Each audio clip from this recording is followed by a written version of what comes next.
The views and opinions of this broadcast do not reflect the views and opinions of Armed Media, New Productions and its affiliates. Enjoy the show.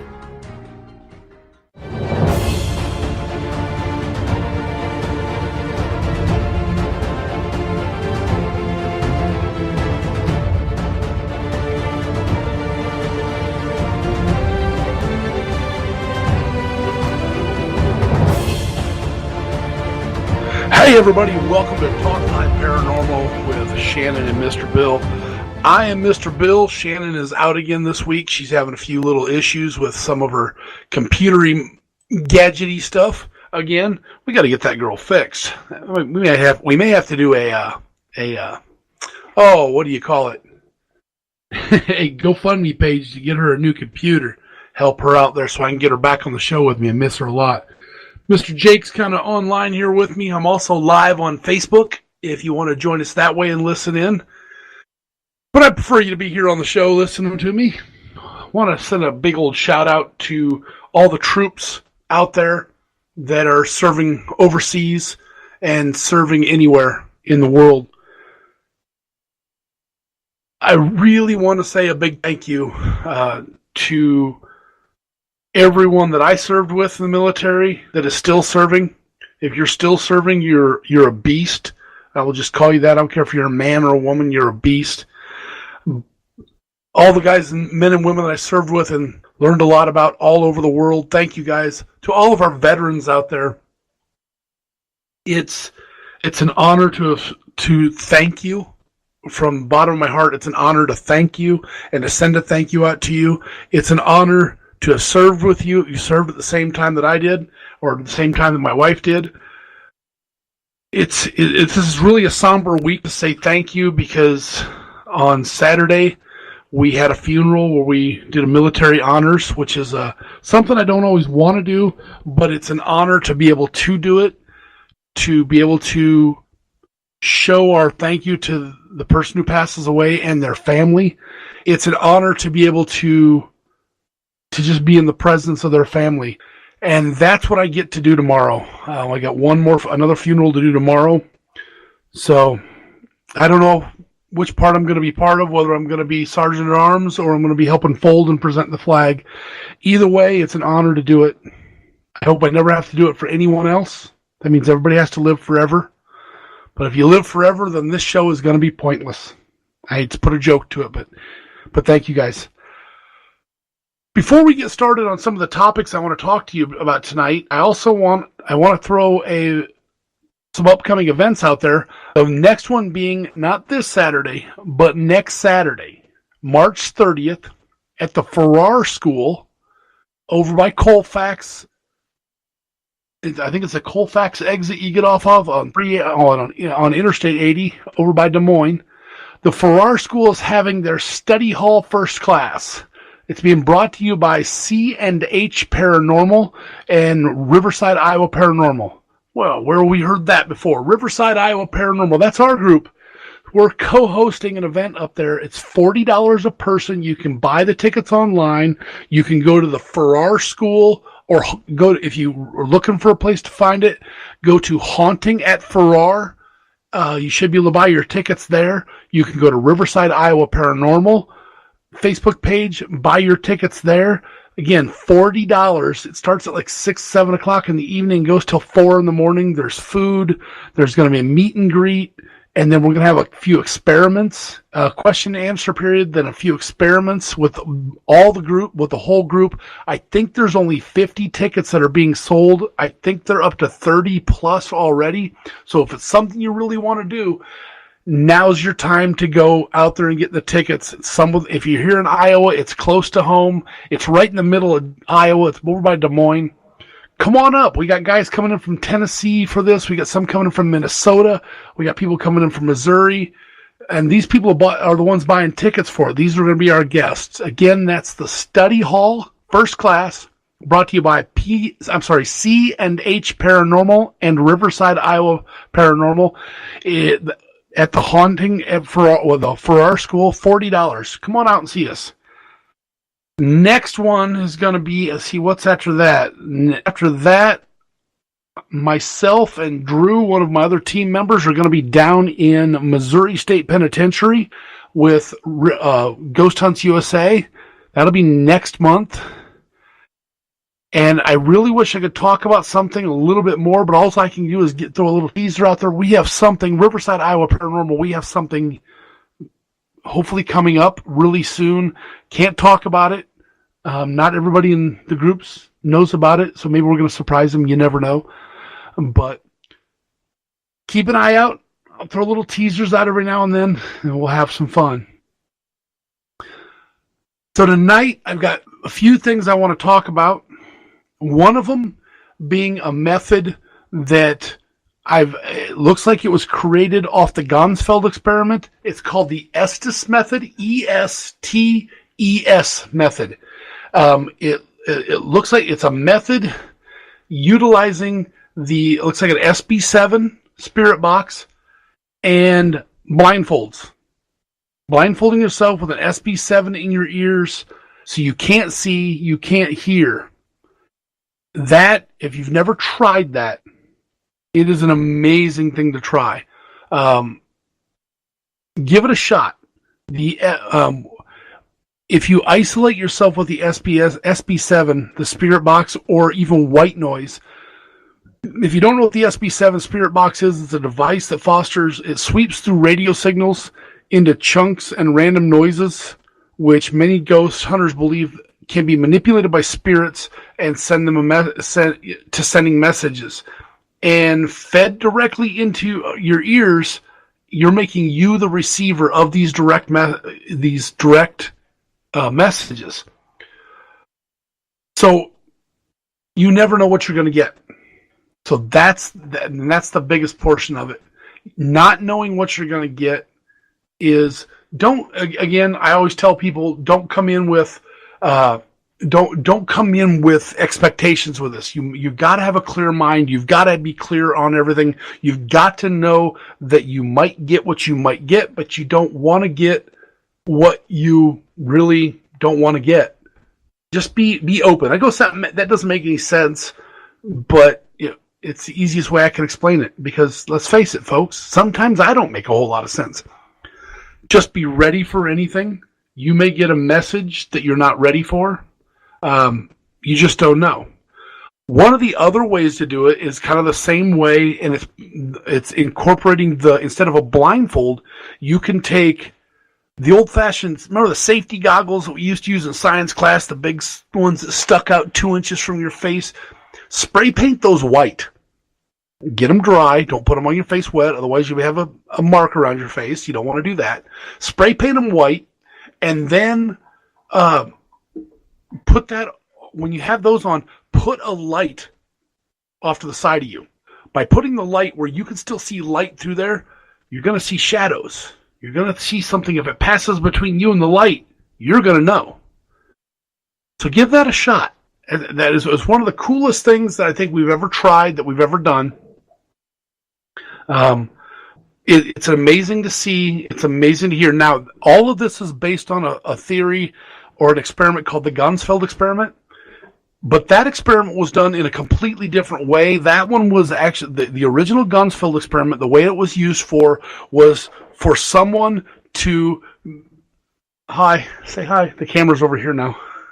The Ganzfeld experiment was used for. It was a test for telepathy, is what it was for. It was putting someone in one room or they couldn't see the other person, blindfolding them, putting white noise in their ears, blindfolded with the light in front of them, and the other person in the room would concentrate on something. Now that person in the other room doesn't know what it is, and this person's concentrating it, and they're trying to send a message to them psychologically or telekinetically. You're trying to get that image to go in that person's head. This is based off that theory. If you can try it, we want you to try it, but we want you to be safe and try it. One of the easiest things to do, or the best things to do, is try this with someone near you. because you want to be safe.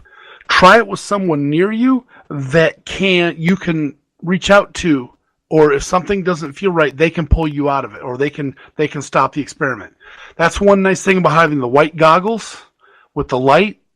If they cover that light, that's always a good signal to use. Or they turn the light off, that means the experiment has to stop.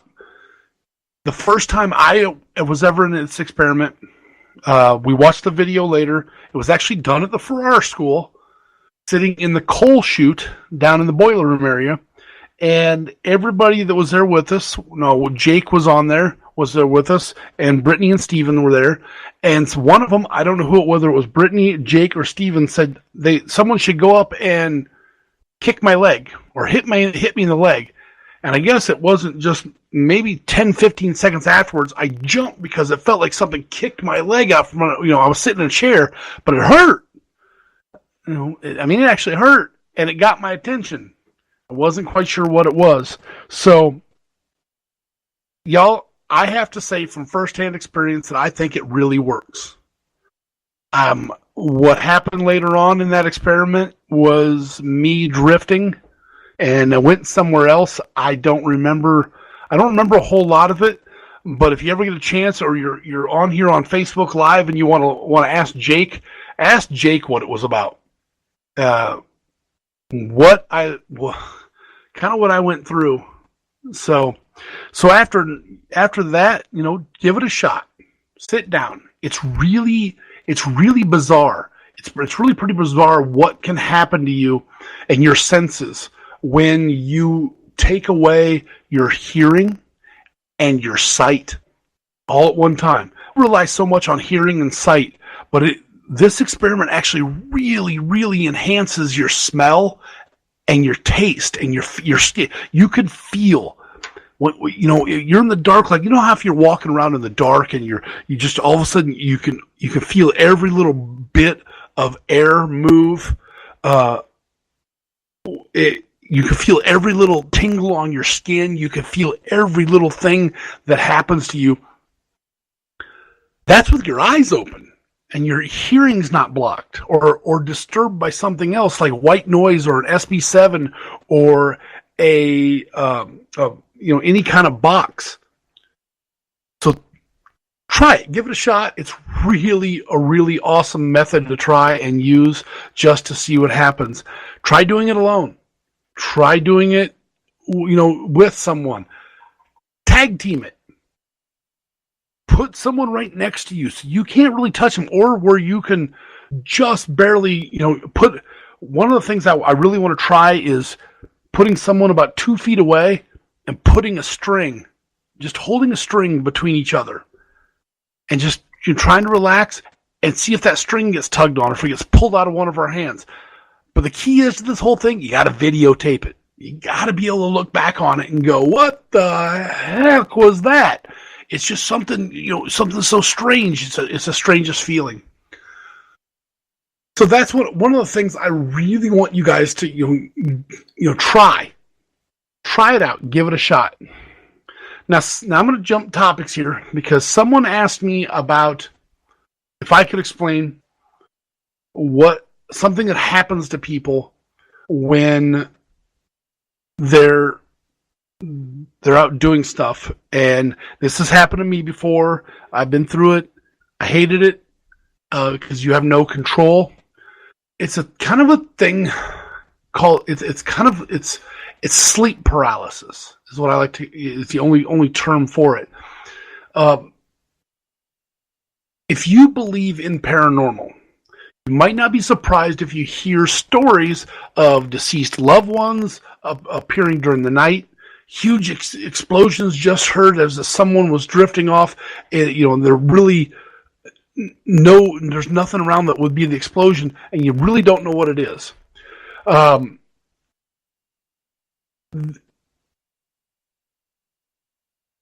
computer just tried to play games on me. Thank you. Go away. I hope you're going away.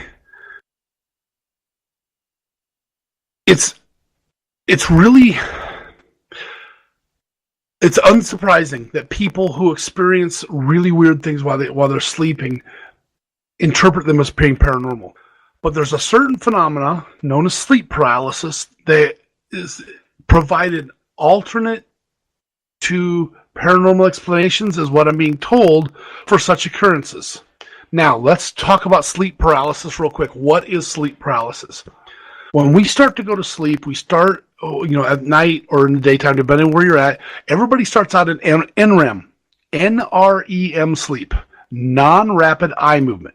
And you progressively get deeper and deeper into that sleep. We then cycle back and back and back until you hit REM sleep, rapid eye movement.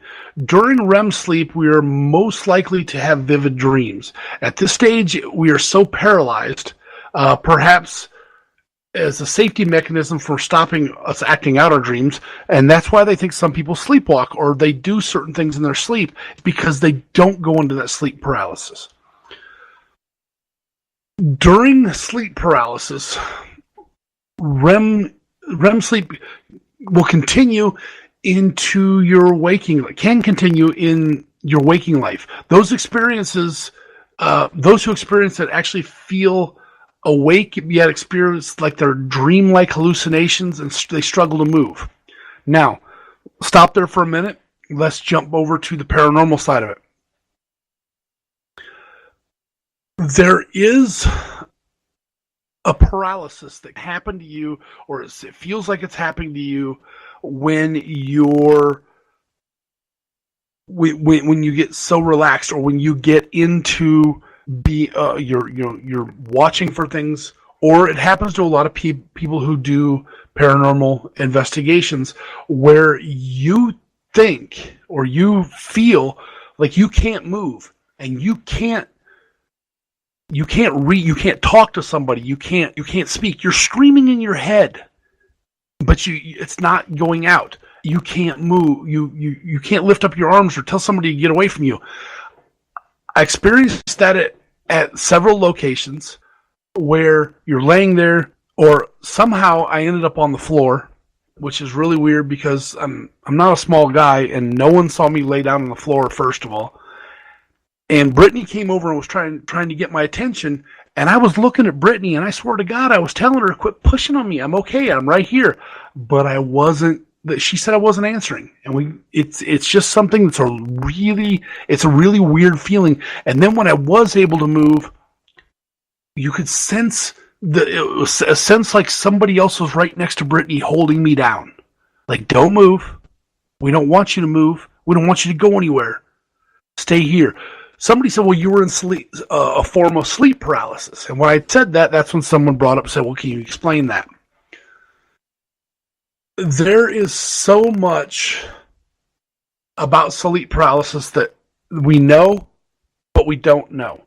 And how does that cross over? What are we able to see when we go into that paralysis state, when we're into that dream state, when we're into that psychological deep thinking? One of the theories, I know I keep going back to theories, one of the theories is that's one thing that happens to people when they smoke dope, when they do pot. If they get so relaxed and they're just relaxed and kicked back and everything's great, that they start to see things. Now, are they hallucinating? Is it a hallucinogenic that's coming because of the dopamine being released into your body and the psychoanalytic drugs that you're putting in your system? And I don't know if marijuana is a psychoanalytic drug. It just sounded really cool because I thought of it in my head. But I know it's a real world, whatever you want to call it. But there's also, are you getting your brain into that relaxed state where you can actually see, where you can actually hear things and see things coming at you? There are studies that I've read out there where studies done by the government, our lovely federal government.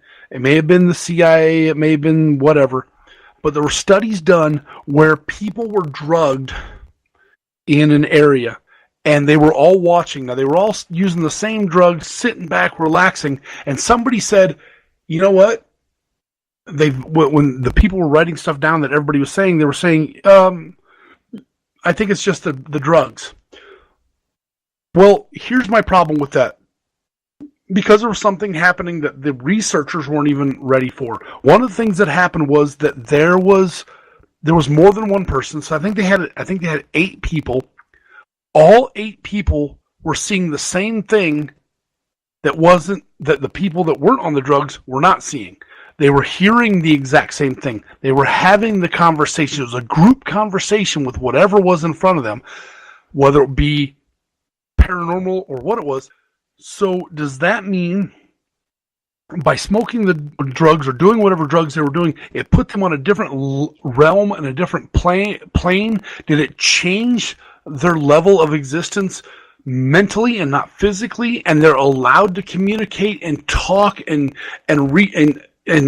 hear what they had to say? I don't know. I really don't know. It's not legal here, so I'm not going to find out. Gotta throw that out to the U.S. government. Come on, we can do that. Work on that. I think nationwide. We won't go into that. That's politics.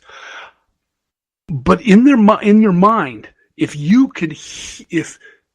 we could do something, if we could figure out a way, and maybe this is how certain people do it, where they don't need the external drug taking something in that causes this effect and causes them to see things and allows them to do what they do, are they able to release the chemical in their own brain that allows them to open up by relaxing, meditating, going through an experience, just getting themselves into a vision or a tunnel where they can go through, and when they come out the other side, their mind opens up and sees other things? Can all of us do that? I believe that. I honestly do believe. I believe that everyone has the ability to do that. We just have to figure out how to do it. Some people are going to do it in different ways. Some people are going to look at things differently. We all want to get to the same point as a paranormal investigator. We want to get to that point to where we can, if someone's having a problem or something, we can help them out. We can do what we need to do. But how do you train yourself to get to that point? One of the ways they say to train yourself is meditation. Just think about aligning what they call the chakras in your system. Your third eye chakra, right here in the middle of your head, where you can tap it and you can try to open yourself up, where you can meditate hard enough and relax enough to get yourself into that mental state to be able to reach out and start to see things. Is there a way that we can do that and we can bring ourselves into that and then be able to go in and out of it at the same time that we're awake, and we don't have to do that strong meditation? I think it's the same thing as muscle memory. The more you do something, the more you get repetitive at doing something. And I know that probably looked bad on Facebook, me going like this. I'm not going to do that again. The more you can do something, the more you train your system to remember. Muscle memory. We breathe on our own. We don't have to sit here and tell ourselves, breathe in, breathe out, breathe in, breathe out. We don't have to train our muscles around our eyelids to blink. When you get dry eyes, you blink. You blink all the time. We don't have to train ourselves to do a lot of things. It's just there. It's something we learn as a child, and we remember it, and our body remembers how to do it. Is this something that we can learn? The ability to open yourself up and allow whatever's out there to come back into you? I do believe that is. Remember, we've said this several times on here. You get people out there that'll always talk about the kids having a friend. I have a friend. Where's your friend? Standing right next to me. Oh, so what's the parent do? It's imaginary friend. Oh, it's cute. We'll entertain it for a little while, and then we'll put a stop to it when they get a little bit older. What if that's not really imaginary, but it's someone that's there guiding that child through the beginning stages of their life going, okay, this is okay, you could do this, or we can test the boundaries this way, or we can go this way, or we can go that way. And you keep testing, and you keep testing, and you keep testing. And then we get older, and the parents tell us, there's nobody there. Stop it. There's nobody there. Ignore it. So we start shutting off our third eye, where we can't see as a child. Some kids can't shut it off, and they see it. It's there all the time. But the parents, and as we get older, we learn to shut it off, and we learn to go look the other way, and we don't always know how to turn it back on. That's what I'm trying to do. Is I'm trying to learn how to turn it back on. I believe it's there. I know it's there. I want to believe it's there. I want to believe that I can, if I can get it to come back on, and I can turn it on or turn it off. If I turn it back on and I can't turn it off, well, then you all see me in the funny papers or the newspapers as the next psycho running down the street. Yeah. And if I get naked and run down the street, lock me up, because nobody wants to see that. I'll tell you that much right now. But if I can open it up just enough to see. Now, I don't know if you can open it part way or you can open it up all the way, but trying to open that third eye chakra, align those other chakras where you can hear or see or feel things around you. That is one of the best things I think would be great. Hey, JP, nice to see you joined. I think that's one of the best things that could ever happen as a paranormal investigator. I hang around with a lot of people, Jake being one of them, that's on here right now, who is amazing, by the way. And there's a lot of times I get this sense of, and I know you're not supposed to, but I get this sense of jealousy where I see what they can do. I can see what my other team members can do. And I see that they're seeing things. And in the beginning, it really wasn't there for me. And then we had the experience in December at Gettysburg, and a few things happened, and I'm not going to lie, it shocked me, it bothered me quite a bit, and I decided I'm going to back away for a minute. Let myself relax. A minute turned into over a month of just trying to reason and rationalize what had happened, and bring that back to a scope where I could see. And I wanted to figure out the path I wanted to go down. I figured out my path. I know what I want to do now, and I don't want to shut it off. I don't want it to go away. I want to learn more and more and more, but I wanted to do it safely. So there's a lot of meditation involved, a lot of questions to people, a lot of when something happens, what was this, what was that, blah, blah, blah. I want to talk to people and go, ooh, hey, this happened. What was that? Why did this happen to me like this? Why was I feeling the way I was feeling? Why was I feeling scared? Why at our last investigation did I feel like I was drowning at one point? Excuse me. I felt like I was drowning at one point. That there was this whole pressure, and then it just went away. What was I feeling? Why was I feeling?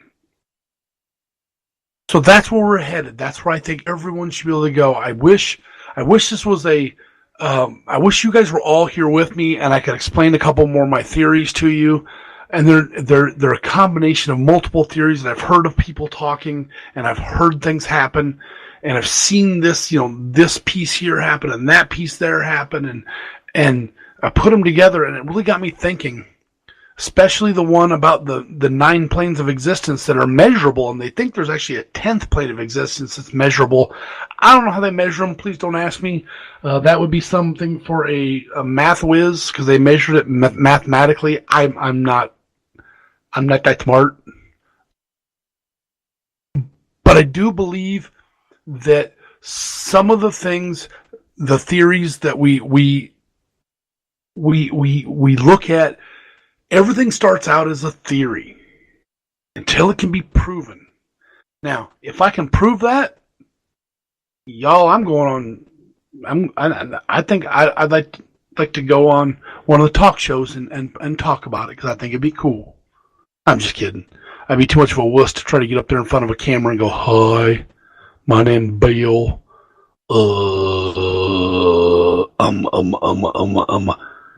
So, one of the ways that I think that the meditation is going to help out is and this is one of my other topics I really want to talk about tonight. There's a method of, it's an ancient tool that's been around for a long time that's really making a comeback and doing a lot of breakthroughs in the paranormal. It's an ancient tool for contacting the dead. And I know a lot of people are going, oh, why would you want to contact the dead? It's paranormal, y'all. It's what we do. We talk to the dead. We try to look at things and understand what it is and what they do. I'm going to try to say this right. If I get this wrong, I will apologize up front. It's called psychomantium. Now, psychomantium is the art of staring into a mirror in a dark room, or like a black mirror, or staring into a black space with just like a small amount of light, and just sitting there. And you've got to sit there, and you almost have to meditate while you're starting this. You want to sit and relax, and just try to get yourself completely relaxed, where you get to almost to a point where you're almost hypnotizing yourself. And you sit, and if you can get someone who can talk you through it. And I downloaded it. I got to find it real quick. I got to find this guy who did it. Hold on, give me 32.95 seconds. It's not my downloads, is it? Yeah, it is. Okay, it moved. It's it's the way that you do it. It's the way you hear the voice. Getting someone who can talk you through it and talk you into the relaxation state of being totally relaxed and totally just into where your eyes are closed and your mind is clear, and then to talk you in, to tell you to open your eyes when I count back from 10, and to relax, and just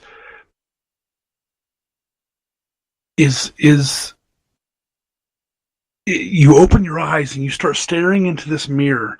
And usually the way I've seen it done is you really want to do it with just a small amount of light, like a flickering candle that can move the light around behind you. You want to sit in a room blocked of all the sunlight. You do not want any sunlight at all. The best way to do it is if you take that mirror and tilt it at a 45-degree angle, so you can't see your own reflection. If you put the candle behind you, just a soft glow or a single candle, soft glow light, and just have that behind you. So you're in between the mirror and the candle. You want to sit there and relax. Look into the mirror. Well, look, get that to that relaxed state.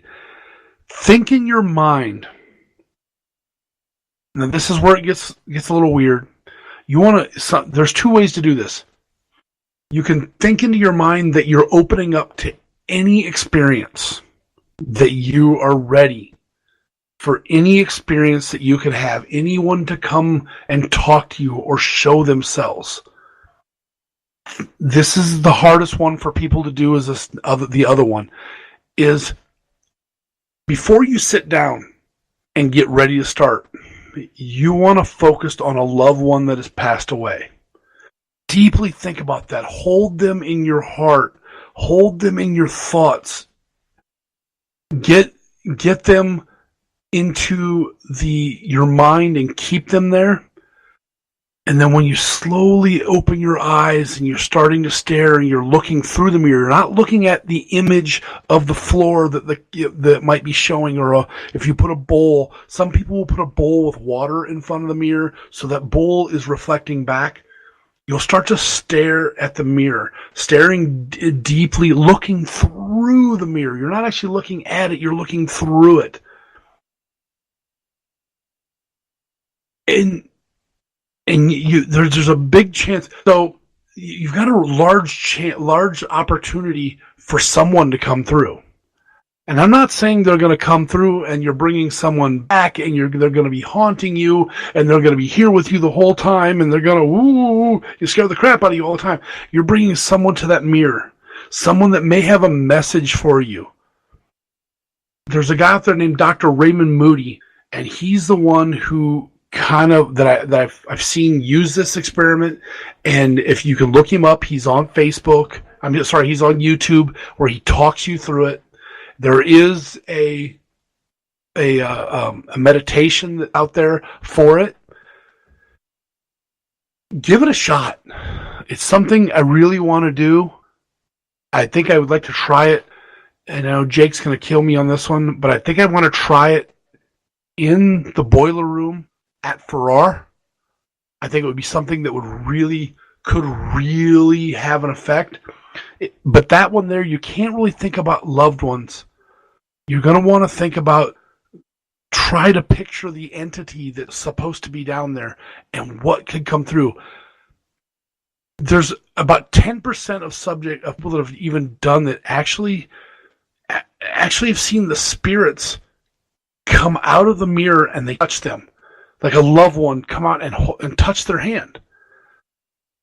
But always remember,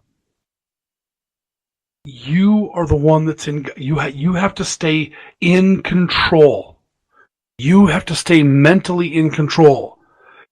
You need to have someone that's there with you. So if you start losing it, freaking out a little bit, you've got to have someone that's going to be able to help you stop and come back and stop seeing what you're seeing. It's even more startling that nearly every single person that did this strongly states that their reunions were not fantasies or dreams, but instead they were real events. Whoever was there, the element was it was elements of physicality. That person or that entity actually was there in front of them, and they could see what they were trying to show them. Dr. Moody wrote that the sessions that he had with his modern day psychomanthium weren't just an effective method of contacting the dead.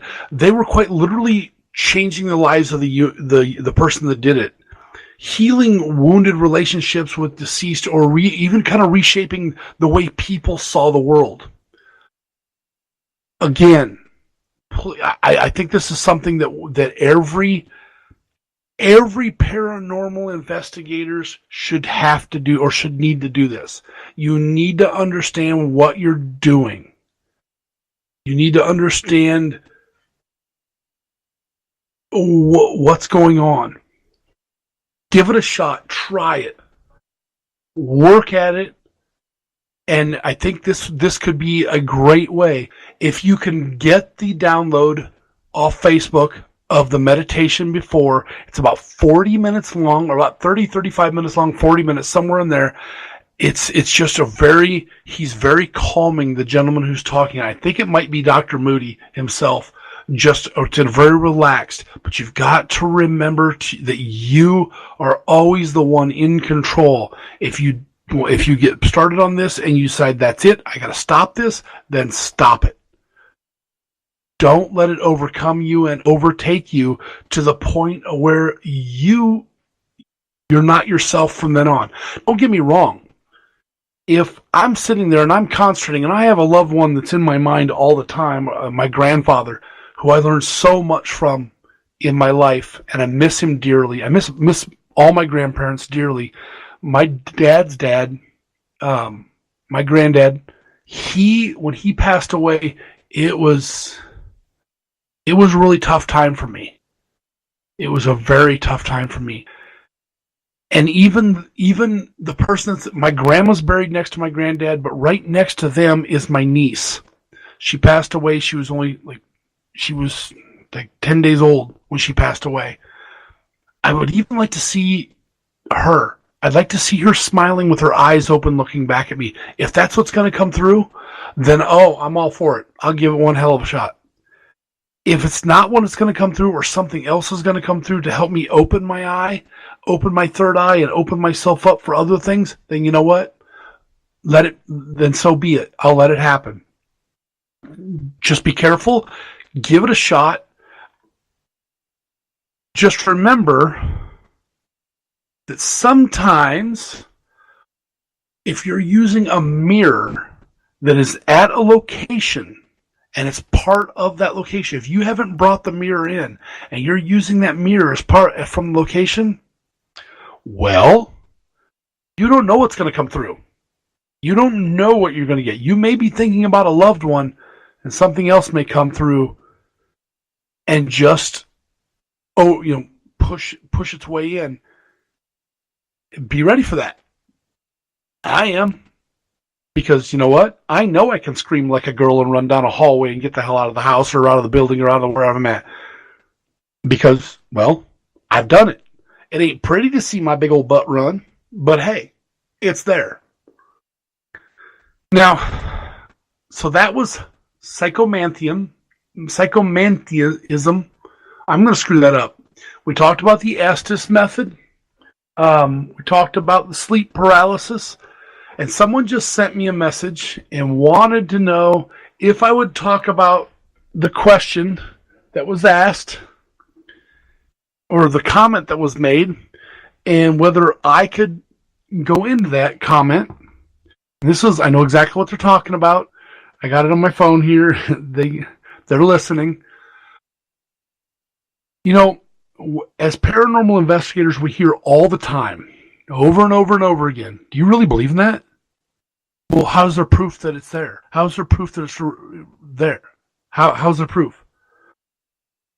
Well, our illustrious group leader for Riverside, Iowa Paranormal, that would be Miss Michelle, actually made a comment. It was either Michelle or Kelly made a comment, and it made a whole lot of sense to me. You know, paranormal investigators and television shows, and you got Nick and Katrina and Zach and all these other people out there. They're always trying to prove that it exists. But I've yet to see or hear or even come across one person that can prove to any one of us that it doesn't exist. So I put this out to everyone. If you want me to prove, or any paranormal investigator to prove, that the paranormal, the spiritual realm, the spiritual world, prove to you to exist, I put it out to you. Prove to us it doesn't exist. Go back in time, start looking at things from all the way back through the pyramids, all the way back through the era with when the Bible was being written. Look at everything. Look at the comments that were put down. Look at the proof that people have that were carved into the pyramids. Now, a lot of people are kind of like me. The proof is what I can see, touch, feel, and taste and hear. Well, in the last few years, I've seen a lot more. I've tasted a lot more in the air. I felt a lot more on my skin, scrapes, cuts, bruises, a brick thrown at my head. I've heard a lot more that I can't explain. Last week or 2 weeks ago, we were down at Missouri State Penitentiary. I tried an experiment containing a box that I built. I like to call it my spirit light. It utilizes infrared light with UV light and sound waves. And I sat in front of it. Now, I pulled a stupid, according to our boss, Mr. Tyler, at Ghost Hunts USA. I kind of pulled a stupid. I sat down in a chair, put 4 EM pumps around me, putting off energy with the light and everything facing at me. Now, we have the video footage. We just watched about 5 minutes of it because it was getting so late in the evening the other night. I'm hoping in the next couple of days I can get down there and get watch the entire footage. But y'all, I think we got something on there. But it wasn't just that. It was the experience that I went through while being under and being blindfolded. Well, not being blindfolded, but being under, to where I remember sitting in the chair, looking out. I had 15 people in front of me. They were all talking to me. How you doing? I'm doing good. I had them adjust the frequency for me. Excuse me. I had them adjust the frequency for me on the sound waves that we put out. And then it was like I got to a point where everything went to a black haze real quick. And then it was like I closed my eyes and I thought I fell asleep. Then I opened my eyes and I was alone. Everybody had left me. To me, it felt like it was about maybe 2 minutes, 3 minutes. And I thought, well, I didn't hear everybody leave. Well, great. I got up, started cleaning up, started packing stuff up, walked. I don't know how far that is. It's got to be close to 500 feet, 600 feet, all the way down that hallway and around the corner. And I was heading up steps. And then all of a sudden, I felt a punch. Oh, something hit my arm, and I jumped. And I actually opened my eyes, and I was still sitting in the chair, surrounded by the EM pumps, and there was more than 20 people staring at me on the backside of that light. I can't explain that. I can't explain what had happened. I don't have a handle on that yet. I don't know what was going on. But there were still people there, and they had to hit my arm to get me out of this. So, is that what's going to happen if I stare into a mirror in the boiler room at Farrar?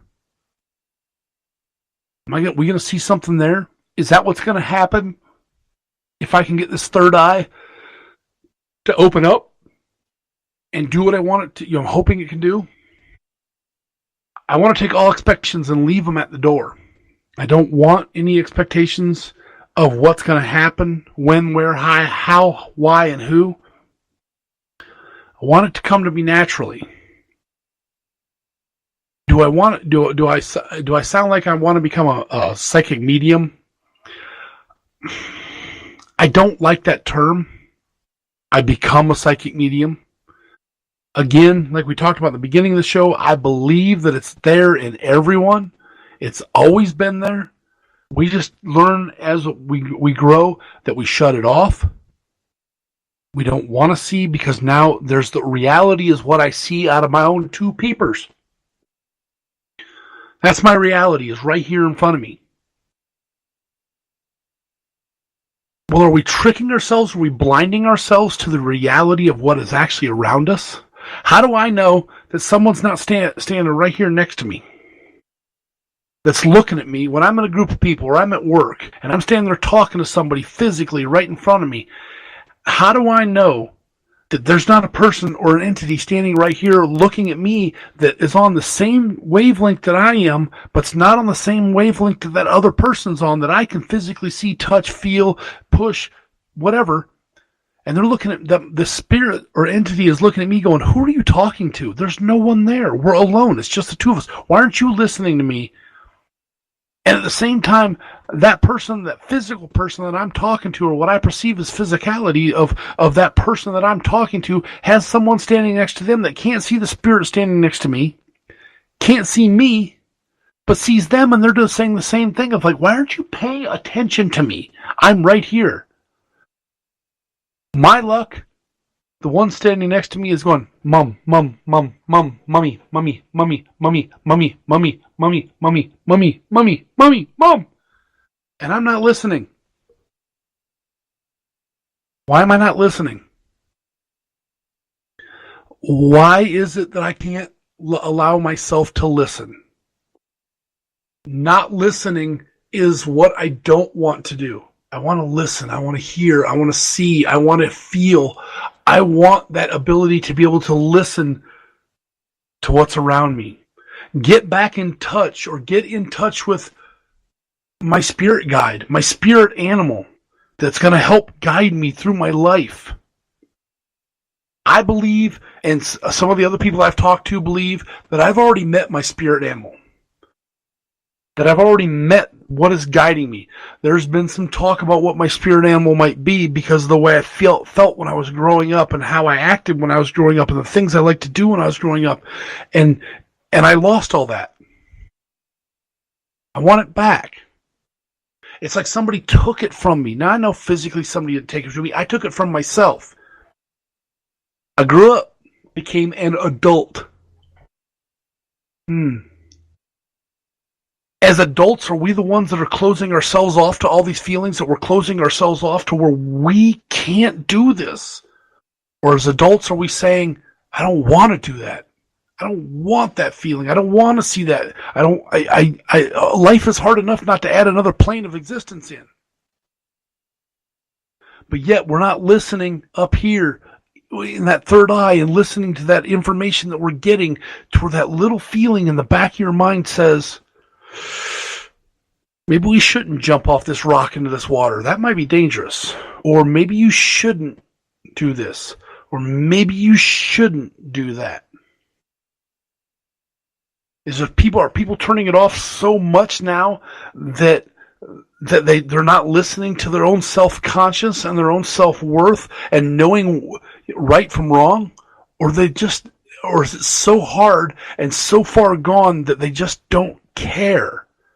And they've turned it off and they're like, nope, I'm going to listen to only what I feel and I think at the moment as that is right. Well, why are we doing that? Take the time to take 2 steps back and listen to yourself. Close your eyes. Maybe it's not the right thing to go in and rob the bank. Maybe there's another way around this. Maybe it's not the right thing to go in and go run downstairs and eat a full pizza 10:30, 11 o'clock at night. Now, don't get me wrong. If you could see me on Facebook right now, you'd know that's my problem. I love eating. But I haven't listened to myself to tell myself that I shouldn't be doing this. I should do this. How many of you guys out there have looked at a new position at work or a new job going, I know I could do that. I'd be perfect for that. But something in the back of your mind says, I don't think we should do that. Then later on, so you don't do it, and later on you find out, well, that job was crap. See, something is telling you, it's whispering in your ear, in your back of your head, just where it's right here saying, we see what's going on. We can't tell you what's going on. We can't tell you why. But you know what? You shouldn't do this. Or something telling you, you're going, I got that fear of, should I, shouldn't I? You want to start that new business and you're going, no, I'm just going to fail. It's not going to work. And you always sit it in your back of your mind going, I really want to do this. But something is telling you, you have to go for it. What if that's your spirit guide or your spirit animal telling you, go for it? There's talk out there that we go through spirit guides. We use different ones through different stages of our lives. There's ones around us when we're children. There's ones around us as we get older and help us through our teen years. There's ones around us as we work our way into society. We're out of school and now we're away from mom and dad, and we have all this guidance that we don't have. We don't have that guidance anymore of the physical guidance.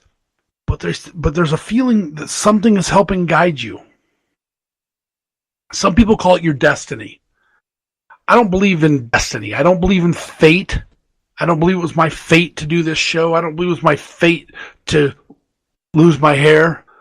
I don't believe it was my destiny. I believe we write our own fate, we write our own destiny, we write our own future. But we have to listen to yourself. Listen to those spirits. Listen around you. Meditate. Take some time to just close off the outside world and listen to them. One of the theories that's out there is your spirits, the ones that are guiding you, are possibly your loved ones that are guiding you through everything you do. Well, you know what? If that's the case, then my loved ones or your loved ones that are there, they've already been through some of the stuff you're going to be going through. They're questioning those abilities to be able to do that show, start that new project. Do I start down this path? Do I go down that path?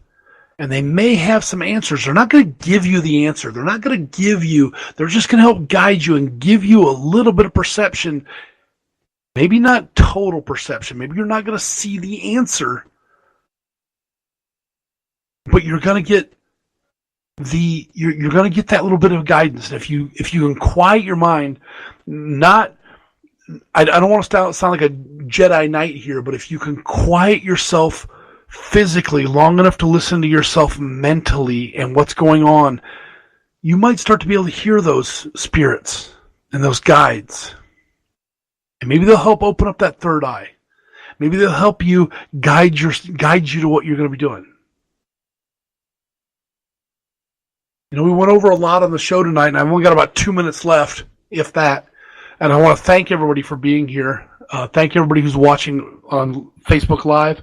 Thank everybody who's here. I hope that this gives you something to think about tonight, and I hope that this allows you to want to try new things. Don't be afraid to try new things. Just be safe at it. You know, don't try them hog wild like, well, some people do. So I got about a minute left.